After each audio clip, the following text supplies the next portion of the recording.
Sa ngalan ng Ama, ng Anak at ng Espiritu Santo, Amen. sumainyo ang Panginoon.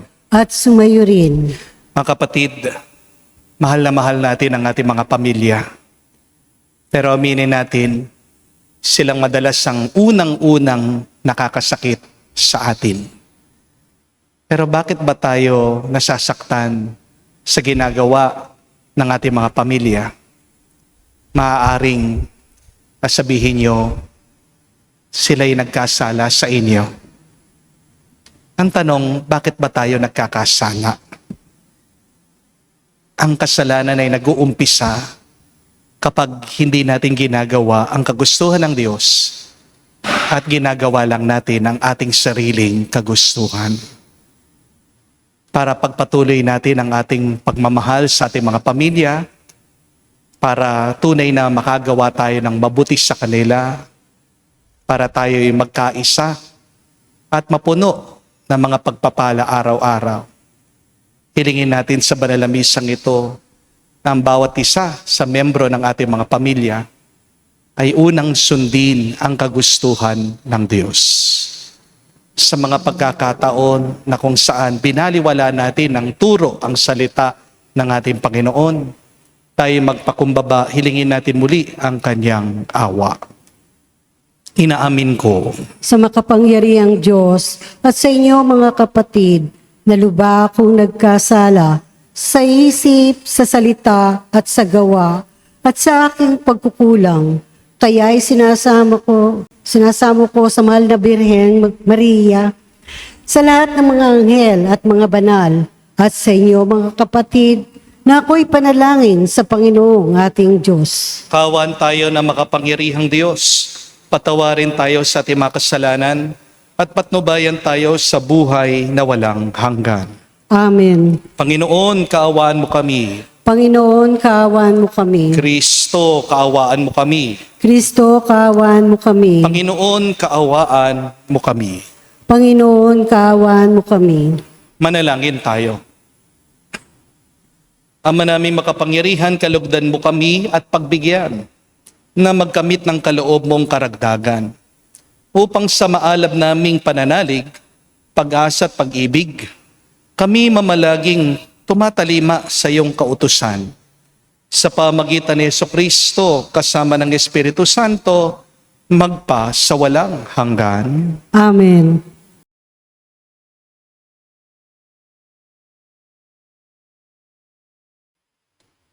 Pagbasa mula sa aklat ni Propeta Mikas.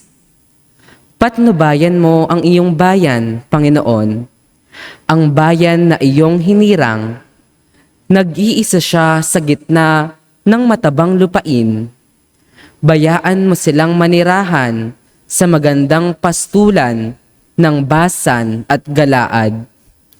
Magpakita ka sa amin ng mga kababalaghan, tulad noong ilabas mo sa Ehipto ang iyong bayan. Wala nang ibang Diyos na tulad mo.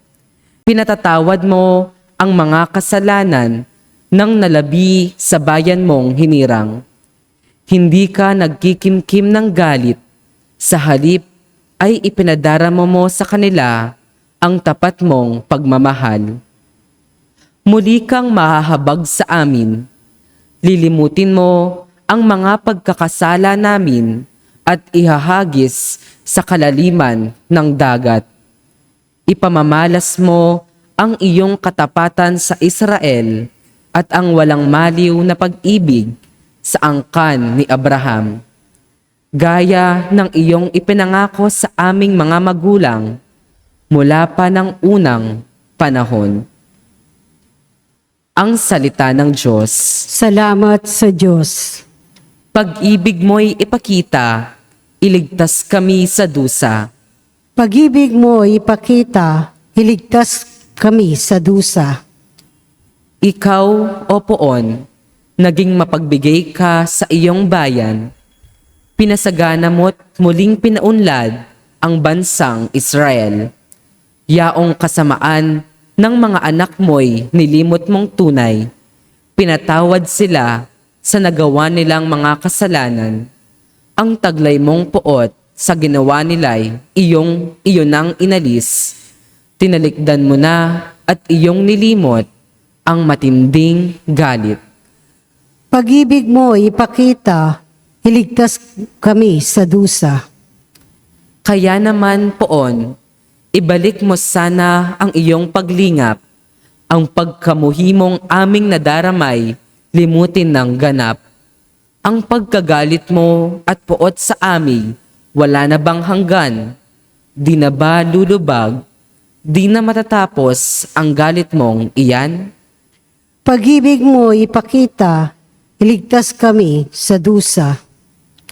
Ibangon mo kami, sana'y ibalik mo ang nawalang lakas, at kaming lingkod mo ay pupurihin ka na taglay ang galak. Kaya ngayon, poon, ipakita mo na ang pag-ibig mong wagas, kami ay lingapin at sa kahirapan ay iyong iligtas. Pag-ibig mo ipakita, iligtas kami sa dusa.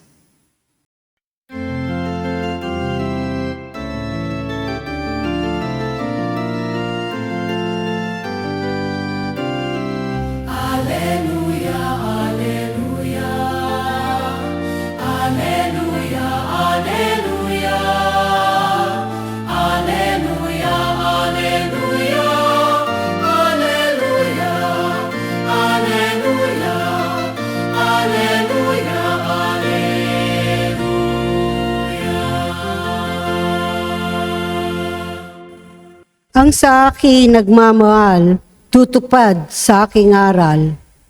Ama't ako'y mananahan. Aleluya, aleluya. Sumainyo ang Panginoon.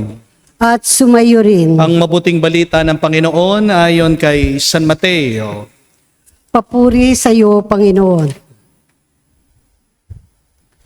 Nung panong yon, samantalang nagsasalita pa si Jesus, dumating ang kanyang ina at mga kapatid.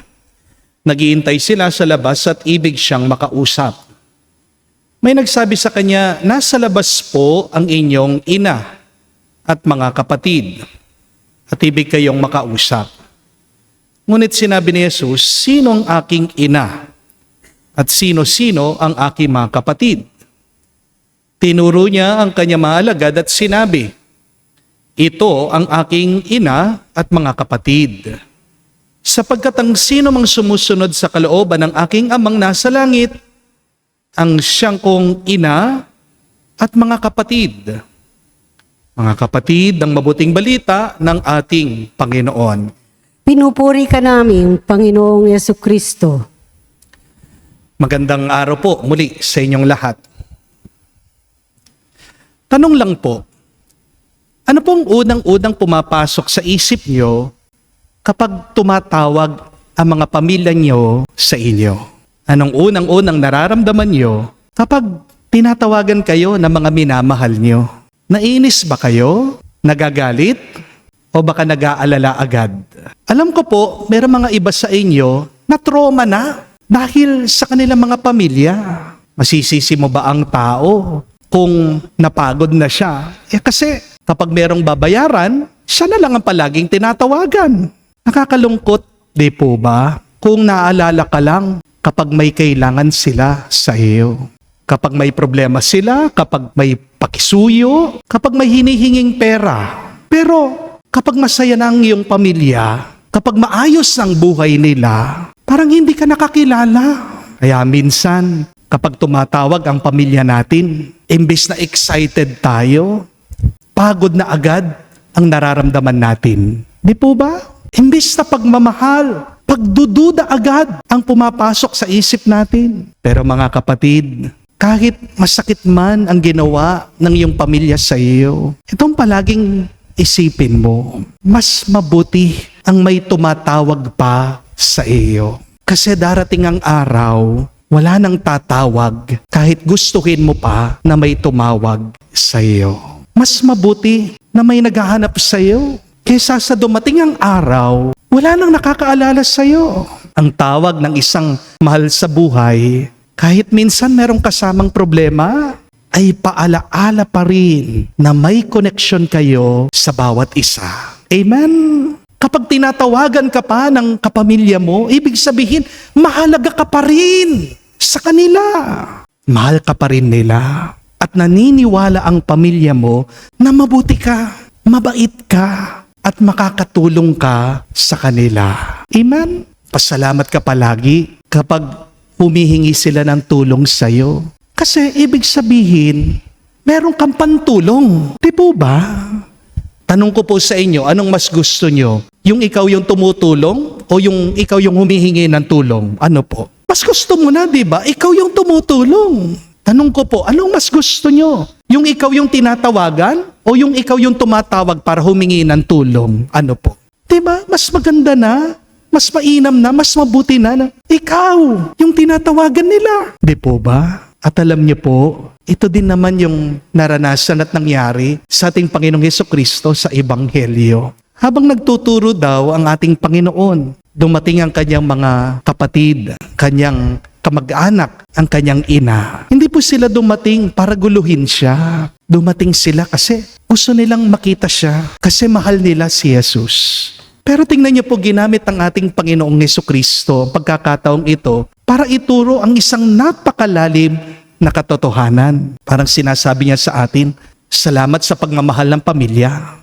Pero higit na mas mahalaga ang pagsunod sa kalooban ng Ama.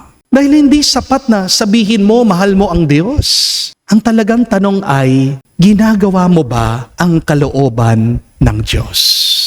As Jesus said in the Gospel, whoever does the will of my Father is my brother, my sister, and my mother. Hindi po binabaliwala ni Jesus ang pamilya. Pero pinapaalala niya na merong mas mahalaga kesa dito. Meron kasi mga taong paniwala nila, family first. Pero tandaan niyo, your family will become last if you do not put God first. Ang tamang paniniwala, God first. First, you should seek the kingdom of God. First, you should do God's will. And everything will be given to you besides. Kasi kung uunahin mo ang kagustuhan ng Diyos, uunahin din niya ang iyong kagustuhan.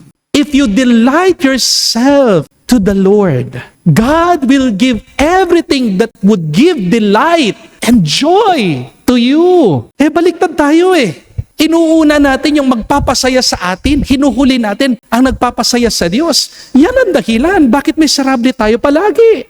Hindi mahuhuli ang pamilya mo kung inuuna mo palagi ang Diyos. Yan ang kasalanan natin Palagi natin inuuna ang ating sarili, huli ang Diyos. At hindi kaya itong dahilan bakit nagkakawatak-watak ang pamilya nyo? Dahil walang puwang ang Diyos sa inyong mga relasyon. Aminin natin, nag-aaway ang pamilya natin kasi pinipilit natin yung sarili nating kagustuhan Pero magiging mas masaya ang pamilya mo kung ang bawat isa dito ay sumusunod sa kalooban ng Diyos. Amen? Mga kapatid, tandaan niyo po ito. Ang Diyos ay hindi naman naghahanap ng mga taong malapit lang sa Kanya. Ang hinahanap ng Diyos ay yung mga taong handang sumunod sa Kanya. Though proximity can cultivate intimacy, understand this, remember this, do not forget this, that proximity does not always equal intimacy. Isang babala po yan. Ang pagiging malapit ay hindi naman nangangahulugan na kayo'y tunay na magmamahalan. Di ba? Marami yung mga magkakatabi sa simbahan, pero malayo naman ang puso nila sa bawat isa. Marami sa atin na lumalapit sa altar, pero malayo naman ang ating kalooban sa Diyos. Marami magkakatabi sa kama, pero pagkalayo-layo ng damdamin nila sa bawat isa. Marami nakatira sa iisang bahay, pero hindi naman sila palaging nag-uusap. Maraming nagkakasama sa hapagkainan, pero tingnan niyo, ang bawat isa nakayuko, nakatingin sa cellphone, walang tunay na ugnayan. Maraming magkakatrabaho, pero naghihilaan sila pababa, nagsisiraan. Marami din naman mga magkaklase, pero hindi sila tunay na magkakaibigan. At aminin natin, tayong lahat, Pilipino tayo, nakatira tayo sa iisang bansa. Pero kung magbasa ka sa social media, nakakalungkot kasi merong mga ibang Pilipino, ninanais sila, mamatay ang kapwa nilang Pilipino dahil iba lang ang sinusuportahan nilang kapartido o mga politiko. Mga kapatid, ang pagiging malapit ay hindi otomatikong nangangahulugan na magmamahalan na tayo. At ganun din po sa Diyos. Kung gusto nating lumalim ang ating pagmamahalan sa pamilya, unahin natin mahalin ang Diyos. At ang pagmamahal sa Diyos ay nakikita, nararamdaman sa pagsunod sa Kanyang kagustuhan. Kaya kung tunay mong mahal ang iyong pamilya, wag mo lang silang kumustahin. Wag mo lang silang tawagan. Wag mo lang silang samahan sa kanilang problema. Samahan mo sila papunta, palapit sa Diyos. Dahil ano ang silbi na nabigyan mo nga sila ng pera, pero wala naman kayong pananampalataya? Ano ang silbi kung napatapos mo sa pag-aaral yung mga anak mo, pero hindi mo naman sila naturuang magmahal sa Diyos at sa kanilang mga kapwa? Ano ang silbi kung naipamana mo ang inyong bahay sa kanila, lupa, negosyo, pero wala ka naman naipamanang pananampalataya at tiwala sa kanila? Mga magulang, my dear parents, isang paalaala lang po sa inyo ha. Ang pinakamahalagang mana ay hindi po titulo o lupa. Hindi po bank account. Hindi po negosyo. Ang pinakamahalagang mana ay isang puso na marunong sumunod sa Diyos. Amen? Kasi po ang bahay, masisira din yan. Ang kotse, maluluma din yan. Ang alahas, pwedeng nakawin, pwedeng isangla. Ang lupa, pwedeng ibenta. Pero ang pananampalataya, pagmamahal sa Diyos, ang pagsunod sa kagustuhan ng Panginoon, yan ang magdadala sa atin sa buhay walang hanggan. Kaya mga kapatid, huwag niyo lang po sanang ihatid ang iyong mga anak sa paaralan. Ihatid niyo rin sila sa simbahan. Huwag niyo lang tulungan sanang umasenso sa buhay yung mga kapamilya niyo, kamag-anak niyo. Tulungan natin silang makarating sa langit. Dahil bandang huli, hindi ka naman tatanungin ng Diyos kung gaano mo pinayaman ang iyong mga pamilya. Ang itatanong ng Diyos sa iyo pagkatapos ng buhay na ito, kung nilapit mo ba ang iyong mga minamahal sa Kanya. Sapagkat ang tunay na pagmamahal ay hindi po naghahangad na maging masaya lang ang iyong mga minamahal. Ang tunay na pagmamahal ay naghahangad na maging banal ang iyong mga minamahal. Nung minsan po, meron po lumapit sa akin, isang babae, umiiyak po siya. At sabi niya, Father, tulungan niyo naman po ako dito sa aking kapatid. Kala ko po may sakit yung kapatid niya. Kala ko po nalulung po sa droga, sa bisyo. Hindi po pala. Nahulog po pala sa kasalanan yung kapatid niyang babae. Ang problema, nakiapid po itong babae sa isang lalaki na may asawa na. At umiiyak po itong ate niya. Hindi dahil nahihiya siya, kundi dahil alam niya, dahil sa kanyang kapatid, merong isang pamilyang nasira, merong mga batang umiiyak, merong isang asawang nasasaktan. At habang nagsasalita po itong babae, napahanga po ako sa kanya. Sabi ko sa aking sarili, talagang mahal na mahal niya ang kanyang kapatid. Kasi madali naman sabihin na, bahala ka na sa buhay mo, problema mo yan, pinili mo yan, matanda ka na, hindi ko na problema yan, meron ako sariling problema. Hindi ba? Marami po sa atin minsan ginagawa ang ganyan. Marami sa atin kapag nagsawa na sa problema ng ating mga kapamilya, ano yung nasasabi natin? Life mo yan choice mo yan bahala ka na, wala akong pakialam sa iyo, ginawa ko ng makakaya ko. Pero mga kapatid, ang pagmamahal, hindi po ganyan. Ang tunay na nagmamahal, hindi madaling sumuko. Amen? Kapag mahal mo ang isang tao, hindi mo kayang panoorin na unti-unti siyang nasisira, nawawala, nagwawala at napapasama. Amen? Kaya kung mahal mo ang pamilya mo, huwag mo lang sagutin ang problema nila. Huwag mo lang bayaran yung mga utang nila. Huwag mo lang silang bilhan ng gusto nila. Ang tunay na pagmamahal sa pamilya ay pagsuway sa kanila kapag napapasama na sila. Ang pagdarasal sa kanila araw-araw, paggabay sa kanila, para tupdin nila ang kalooban ng Diyos. Tandaan niyo po mga kapatid, ang pinakamagandang regalo na pwede nating ibigay sa ating mga pamilya, hindi lang magandang buhay dito sa mundong ito, kundi isang pagkakataon na makasama natin sila magpakailanman sa langit. The greatest gift that you can give to your family is not only money, it's not only a good life here on earth, but the greatest gift that you can give to your family is a life with God in heaven. Amen? At ang langit, pwede na pong mag-umpisa dito sa mundo kung tayong lahat sama-sama magkakaisa tayo sa pagsunod natin sa mga turo ni Kristo sa kalooban ng Diyos. Kaya mga kapatid, magdasal po tayo. Unang-una, sana palagi tayo magpasalamat at maging masaya kapag tayo'y tinatawagan ng ating mga pamilya, kahit na minsan problema ang dala nila, dahil ang kanilang tawag ay isang tanda na meron pa rin tayong ugnayan, na meron pa rin nakakaalala at nagmamahal sa atin. At harinawa, gamitin tayo ng Diyos bilang kanyang instrumento para gabayan ang ating mga pamilya sa pagsunod sa kagustuhan ng Diyos. At dito, mas tumibay pa ang ating ugnayan sa Panginoon. At itong maging daan natin para tayo mas pagpalain pa. At pagdating ng araw, tayong lahat ay makauwi sa buhay walang hanggan. Amen. Tumayo po tayo, alay po natin sa Diyos ang ating mga dasal at panalangin. Ating sabihin, Panginoon, dinggin mo kami. Panginoon, dinggin mo kami. Ang simbahan naway isang tunay na pamilya na may pananalig sa kalooban ng Ama at sa mga turo ni Kristo. Manalangin tayo. Panginoon, dinggin mo kami. Ang mga pinuno ng pamalahan, naway huwag magpasa ng mga batas na labag sa ating pananampalataya at moralidad. Manalangin tayo.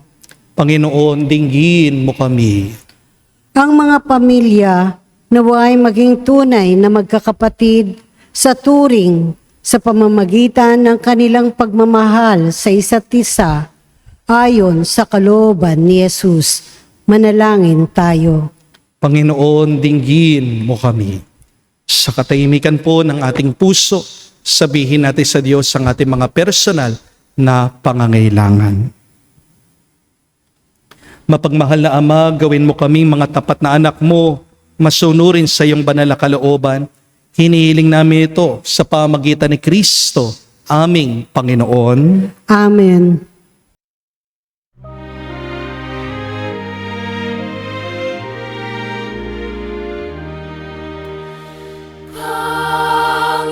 Panginoon, Panginoon, naririto akong inyong abang lingkod. Panginoon, Panginoon, yamang ako'y niligtas, kinaling at tinubos. Ako ngayon'y maghandog ng haing pasasalamat. Ang handog kong panalangin, sa iyo ko ilalagak. Ako ngayon'y maghandog ng haing pasasalamat. Ang handog kong panalangin, sa iyo ko ilalagak. Manalangin kayo mga kapatid, para ang ating mga paghahain ay kalugdan ng Diyos, amang makapangyarihan. Tanggapin nawa ng Panginoon itong paghahain sa iyong mga kamay, sa kapurihan niya at karangalan, sa ating kapakinabangan at sa buong sambayanan niyang banal. Ama naming lumikha, lahat ng iyong paghahaing pinag-utos ng araw ay iyong pinagtibay ng isang haing hantungan ng tanan. Tanggapin ang ginanap ngayon ng iyong mga lingkod at basbasan mo ito ng kabanalang gaya ng iyong kaloob sa mga alay ni Abel na lubhamong kinalulugod upang ang mga handog ng bawat isang nagbigay para sambahin ang banal mong ngalan ay magkamit ng karagdagan mong kasiyahan. Sa pamagitan ng Jesucristo kasama ng Espiritu Santo, magpasawalang hanggan. Amen. Sumainyo ang Panginoon. At sumayo rin. Itaas sa Diyos sa inyong mga puso at diwa. Itinaas na namin sa Panginoon. Pasalamatan natin ang Panginoong ating Diyos. Marapat na siya ay pasalamatan. Ama naming makapangyarihan, tunay nga marapat ikaw ang aming pasalamatan. Sa iyong paglingap at kagandang loob, ang tao'y nilikha mong pinangasiwaan sa sansinukob. Sangad mong siya'y iwastong lubos. Siya'y pinagdusa mo sa kanyang pagtalikod, sa iyong paggiliw, sa iyong pinahintulot, na makabalik siya sa pamagitan ni Kristo Jesus. Kaya kaisa ng mga anghel nagsisiawit ng papuri sa iyo.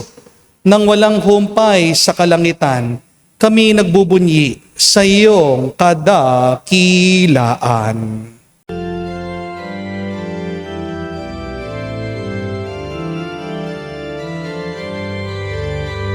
Santo, Santo, Santo, Panginoong Diyos ng mga hukbo, napupuno ang langit at lupa ng kadakilaan mo.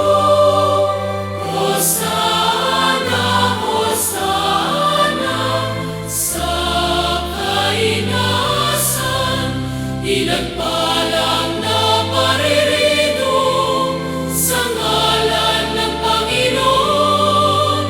Hosana, Hosana, sa kainasan. Hosana, Hosana, sa kainasan.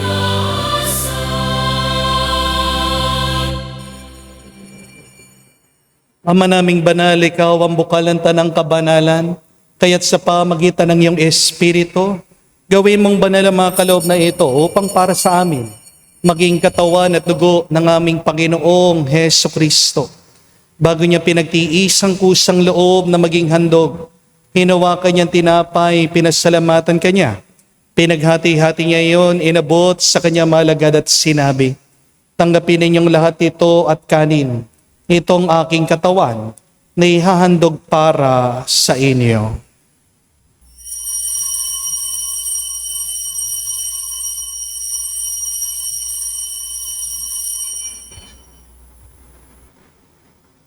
Gayon din naman na matapos ang hapunan, hinawakan niyang kalis. Muli kanyang pinasalamatan. Inabot niyang kalis sa kanya malagad at sinabi, tanggapin ninyong lahat ito at inumin. Ito ang kalis ng aking dugo, ng bago at walang hanggan tipan. Ang aking dugo na ibubuhos para sa inyo at para sa lahat, sa ipagpapatawad ng mga kasalanan. Gawin ninyo ito sa pag-alaala sa akin.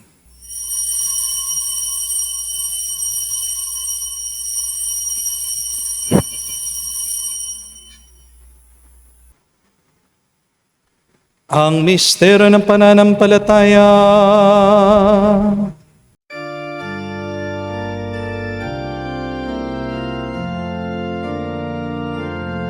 Si Kristo ay namatay, si Kristo ay nabuhay,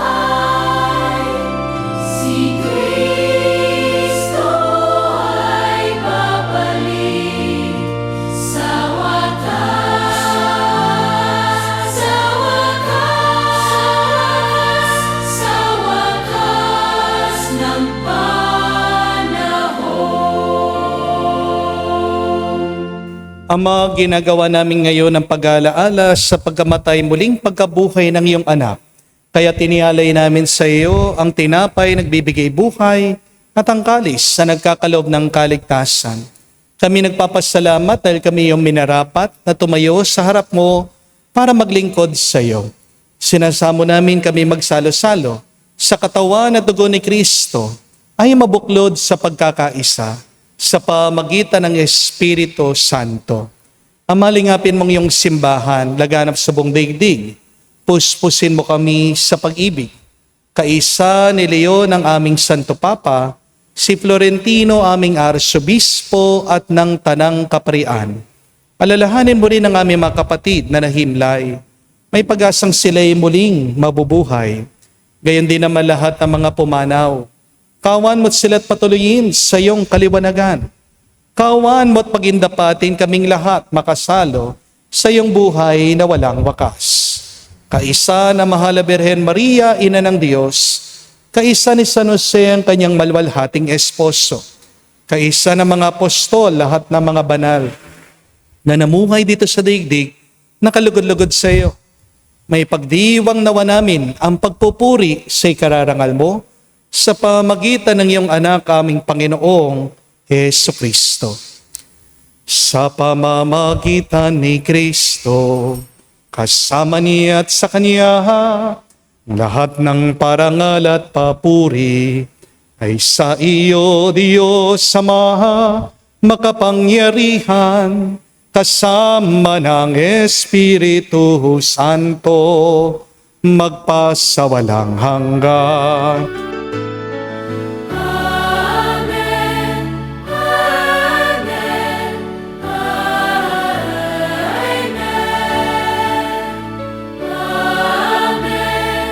Amen. Amen. Sa nakagaling na utos sa turo ni Jesus sa Panginoon natin at Diyos, ipahayag natin ng lakas loob.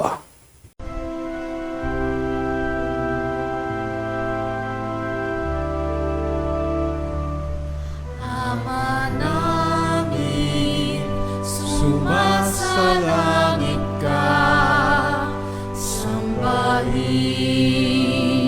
ang ngalan mo, mapasa amin ang kaharian mo, sundin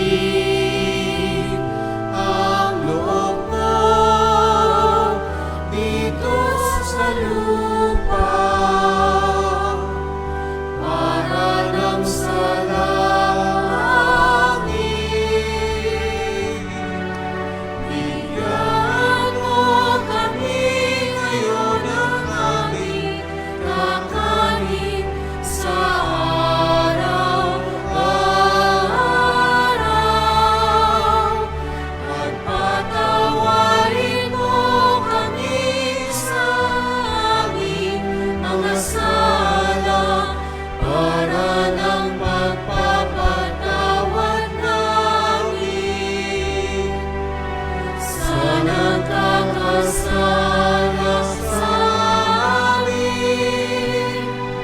At huwag mo kaming ipahintulot sa tukso, at iadya mo kami sa lahat ng masama. Hinihiling namin kami, Adya, sa lahat ng masama, pagkalooban ng kapayapaan araw-araw. Iligtas sa kasalanan, ilayo sa lahat ng kapamakan, samantalang aming pinanabikan ang dakilang araw ng pagpapahayag ng tagapagligtas naming si Hesu Kristo. Sapagkat iyo ang kaharian at ang kapangyarihan at ang kapurihan magpakailanman.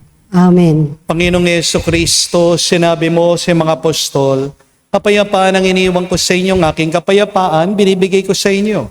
Tunghayan mo ang aming pananampalataya at huwag ang aming pagkakasala.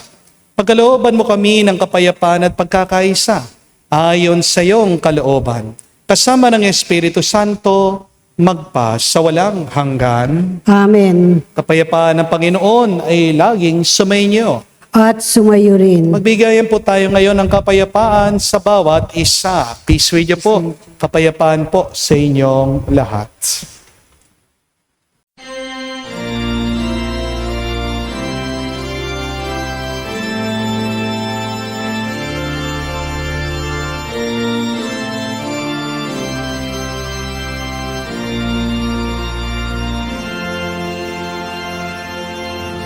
Kordero ng Diyos na nagalis ng mga kasalanan ng sanlibutan, maawa ka sa amin, maawa ka sa amin. Kordero ng Diyos na nagalis ng mga kasalanan ng sanlibutan, maawa ka sa amin. Kordero ng Diyos na nagalis ng mga kasalanan ng sanlibutan, ipagkaloob mo sa amin ang kapayapaan.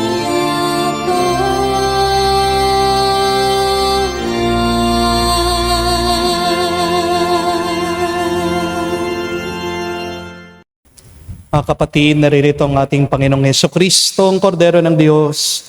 Siya nag-aalis sa mga kasalanan ng sanlibutan. Mapalad tayong lumalapit sa piging ng Kordero. Panginoon, hindi ako karapat-dapat na magpatuloy sa iyo, ngunit sa isang salita mo lamang ay gagaling na ako.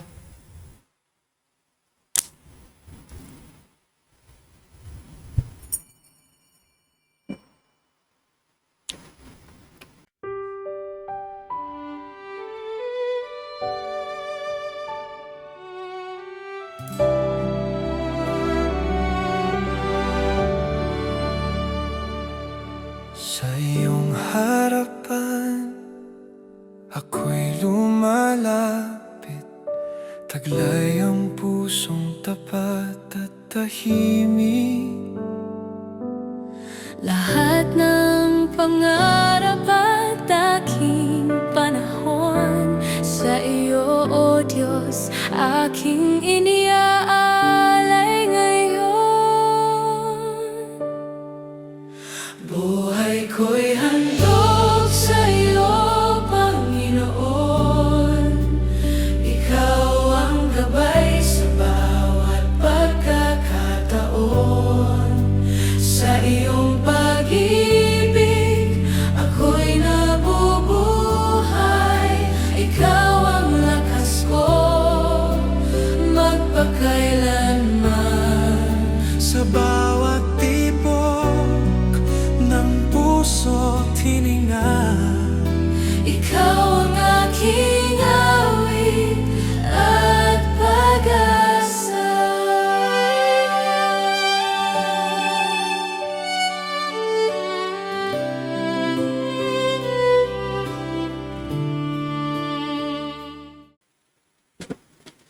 Manalangin tayo. Ama namin mapagmahal, manatili kang kapiling ng iyong sambayanan na ngayon pinapakinabangan mo sa iyong sariling buhay at gawin mo kaming pasulong na makahakbang mula sa dati naming pagkamakasalanan patungo sa pagbabagong nagdudulot ng iyong kabutihan sa pamagitan ni Jesucristo kasama ng Espiritu Santo magpa sa walang hanggan. Amen. Ano daw po ang pinaka nakakatakot na text message or message sa messenger? Kapag merong nag-text sa'yo, nagpadala, kumusta? Bakit? Kasi ano po ang kasunod nun? May pera ka ba? Pwede bang umutang? Mga kapatid, sana kayo po ay nakakaalala sa mga minamahal nyo, mga kaibigan nyo, hindi lang kapag meron kayong kailangan. Kahit na wala kayong kailangan, mangumusta kayo sa kanila. Amen? Amen. Ano naman po ang pinakamagandang message na pwede nyong ipadala sa inyong mga minamahal? Baka ang sagot ng iba sa inyo, Father, gusto kong makatanggap ng message. Gusto mo ng pera, bibigyan kita. Ay, ang sarap makatanggap ng ganyan. Hindi po ba? Pero baka nagiging materialistic ka na. Di po ba? Mas masarap tanggapin na message. Mas mabuti pag ikaw ay nakatanggap ng mensahe na ganito. Kumusta ka na? Pinagdadasal kita. Alam ko po, nais natin sa ating mga pamilya na masagot ang lahat ng problema. Pero mga kapatid, tandaan niyo po, habang buhay tayo dito sa mundo, magkakaroon tayo ng mga problema. Hindi tayo lalaya sa mga suliranin, mga pagsubok ng buhay na ito. Pero ang pinakamahalaga sa ating buhay, lalong-lalo na sa ating ugnayan sa pamilya, hindi yung mabigyan ng kasagutan ng mga problema, kundi ang unahin nating sundin ang kalooban ng Diyos. Dahil hindi mo masasagot ang iyong mga problema kung wala ang Diyos. Mahuhuli ka sa iyong buhay kapag hinuhuli mo ang Diyos. Pero unahin mo na sundin ang kalooban ng Diyos, uunahin ka din ng Diyos, patitibayin niya ang iyong pag-iibigan, ang iyong pagmamahalan, at hindi ka niya makakalimutan. Kapag ikaw ay tapat sa pagsunod sa kagustuhan ng Diyos, makakarating ka sa buhay na walang hanggan. Yan ang pinakamaganda, pinakamabuting pagpapala. Kaya yan po yung ating ipagdasal, mga kapatid, sa araw na ito. Naway, kayong mga magpapamilya, sama-sama kayong manalangin. Yan ang unang hilingin nyo. Panginoon, tulungan mo kaming magkaroon ng lakas, masundan ang iyong kagustuhan. Grant us the strength, O Lord, to follow your will as one family. Dahil ang pinakamagandang regalo ay yung maidala mo ang iyong mga kapamilya at kamag-anak sa kaharian ng Diyos. Sumayin niyo ang Panginoon. At sumayo rin. At kay basbasan ng Diyos, makapangyarihan sa lahat, sa ngalan ng Ama, ng Anak, ng Espiritu Santo, Amen. ang ating misa ay natapos na. Humayo tayo sa kapayapaan ni Kristo. Salamat sa Diyos.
sakit.